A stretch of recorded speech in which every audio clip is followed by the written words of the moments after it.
This is the message that the prophet Habakkuk received in a vision. Habakkuk's complaint.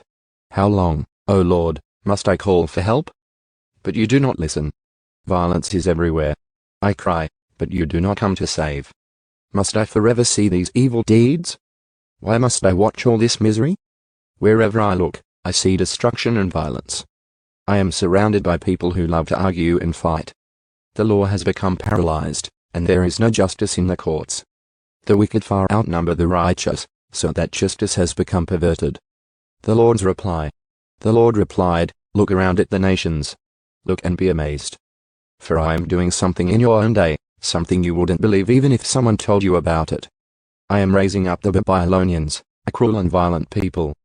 They will march across the world and conquer other lands. They are notorious for their cruelty and do whatever they like. Their horses are swifter than cheetahs and fiercer than wolves at dusk. Their charioteers charge from far away. Like eagles, they swoop down to devour their prey. On they come, all bent on violence. Their hordes advance like a desert wind, sweeping captives ahead of them like sand. They scoff at kings and princes and scorn all their fortresses. They simply pile ramps of earth against their walls and capture them. They sweep past like the wind and are gone. But they are deeply guilty, for their own strength is their God. Habakkuk's second complaint. O Lord my God, my Holy One, you who are eternal, surely you do not plan to wipe us out? O Lord, our rock, you have sent these Babylonians to correct us, to punish us for our many sins. But you are pure and cannot stand the sight of evil. Will you wink at their treachery? Should you be silent while the wicked swallow up people more righteous than they? Are we only fish to be caught and killed? Are we only sea creatures that have no leader? Must we be strung up on their hooks and caught in their nets while they rejoice and celebrate?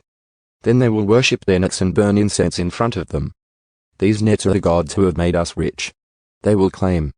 Will you let them get away with this forever? Will they succeed forever in their heartless conquests? I will climb up to my watchtower and stand at my guard post. There I will wait to see what the Lord says and how he will answer my complaint. The Lord's second reply. Then the Lord said to me, Write my answer plainly on tablets, so that a runner can carry the correct message to others. This vision is for a future time. It describes the end, and it will be fulfilled. If it seems slow in coming, wait patiently, for it will surely take place. It will not be delayed. Look at the proud. They trust in themselves, and their lives are corrupt. But the righteous will live by their faithfulness to God. Wealth is treacherous, and the arrogant are never at rest.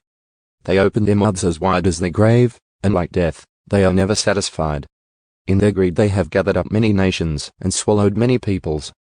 But soon their captives will taunt them. They will mock them, saying, What sorrow awaits you thieves? Now you will get what you deserve. You have become rich by extortion, but how much longer can this go on?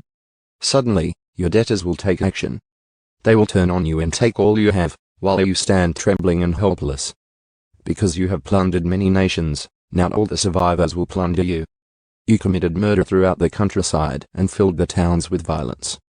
What sorrow awaits you who build big houses with money gained dishonestly?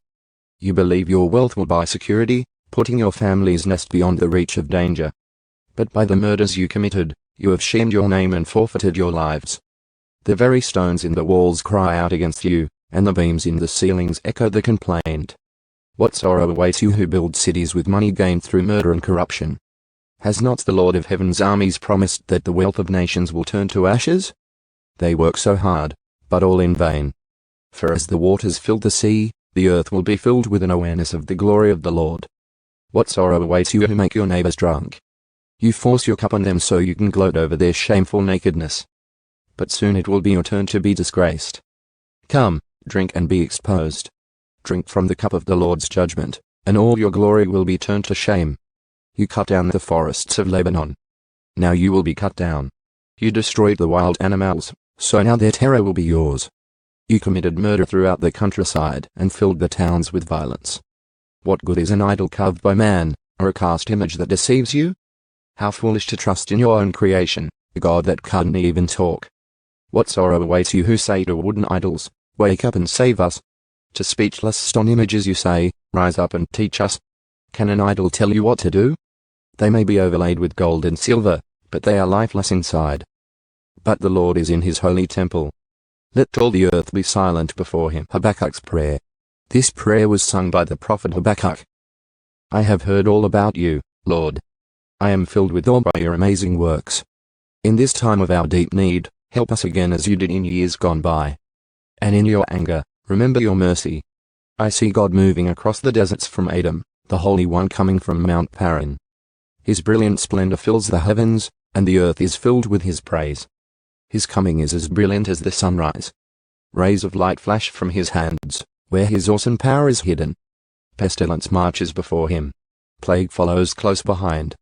When he stops, the earth shakes. When he looks, the nations tremble. He shatters the everlasting mountains and levels the eternal hills. He is the Eternal One. I see the people of Cushan in distress, and the nation of Midian trembling in terror. Was it in anger, Lord, that you struck the rivers and parted the sea? Were you displeased with them? No, you were sending your chariots of salvation. You brandished your bow and your quiver of arrows. You split open the earth with flowing rivers. The mountains watched and trembled. Onward swept the raging waters. The mighty deep cried out, lifting its hands in submission. The sun and moon stood still in the sky as your brilliant arrows flew and your glittering spear flashed. You marched across the land in anger and trampled the nations in your fury. You went out to rescue your chosen people, to save your anointed ones. You crushed the heads of the wicked and stripped their bones from head to toe. With his own weapons, you destroyed the chief of those who rushed out like a whirlwind, thinking Israel would be easy prey. You trampled the sea with your horses, and the mighty waters piled high.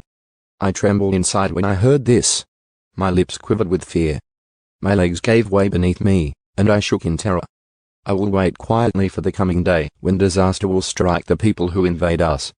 Even though the fig trees have no blossoms, and there are no grapes on the vines, even though the olive crop fails, and the fields lie empty and barren, even though the flocks die in the fields, and the cattle barns are empty, yet I will rejoice in the Lord. I will be joyful in the God of my salvation. The sovereign Lord is my strength. He makes me as sure-footed as a deer, able to tread upon the heights. For the choir director, this prayer is to be accompanied by stringed instruments.